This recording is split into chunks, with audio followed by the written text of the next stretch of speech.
बेटा एक क्वेश्चन है हमारे पास x की पावर 6 माइनस में 64।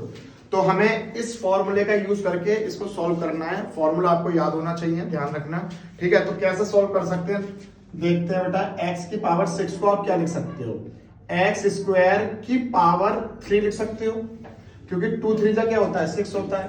ठीक है बेटा, और 64 को आप क्या लिख सकते हो, 4 की पावर 3 लिख सकते हो, क्योंकि 4 मल्टीप्लाई में 4 क्या हो जाएगा आपका 64। 4 4 जा 16, 64 जा 64।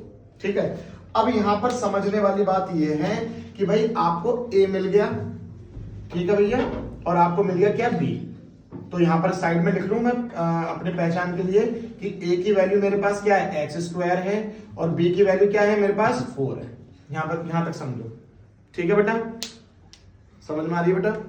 अब उसके बाद क्या करना है, जैसे ही हमें a की वैल्यू मिल गई b की वैल्यू मिल गई, तो ये क्वेश्चन बन गया आपका a की पावर 3 माइनस में b की पावर 3, और a cube minus b cube का फॉर्मूला क्या होता है आपके पास, ये होता है। ठीक है बेटा, तो यहाँ पर फॉर्मूला का यूज करके और इसको फर्दर सॉल्व करते हैं। तो a माइनस में b लिखा हुआ है, तो a की वैल्यू क्या है एक्स स्क्वायर, माइनस में b की वैल्यू क्या है बेटा 4।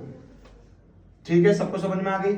फिर ब्रैकेट में a का स्क्वायर प्लस में b का स्क्वायर प्लस में a भी है, तो a का स्क्वायर मतलब क्या हो जाएगा बेटा एक्स स्क्वायर का भी स्क्वायर करना पड़ेगा, क्योंकि a की वैल्यू तो एक्स स्क्वायर है ना, और वो इसका स्क्वायर भी बोल रहा है ना। a स्क्वायर प्लस में b का स्क्वायर, b की वैल्यू कितनी है बेटा 4, तो 4 का स्क्वायर प्लस में a b का मतलब क्या मल्टीप्लाई हो रही है, किसकी a की मल्टीप्लाई हो रही है और 4 की मल्टीप्लाई हो रही है। यहां तक सबको समझ में आ गया। ठीक है भैया, एक्स स्क्वायर तो एज इट इज रहने दिया। आप 4 को क्या लिख सकते हो, 2 का स्क्वायर लिख सकते हो या नहीं लिख सकते हो। अच्छा, यहां पर सॉल्व करते हैं, तो x की पावर 2 2 कितना हो जाएगा 4, और चलो इसे लिख लेते हैं ना, 4x स्क्वायर हो जाएगा ये। ठीक है, और ये कितना हो जाएगा 4 चौक 16। ठीक है बेटा, अब यहां पर क्या हो जाएगा a स्क्वायर माइनस में b स्क्वायर, क्या होता है आपके पास a प्लस में b, भाई ये a हो गया और ये b हो गया, और a माइनस में b, और जो टर्म ऐसे एज इट इज दे रखी है वो एज इट इज ही आ जाएगी।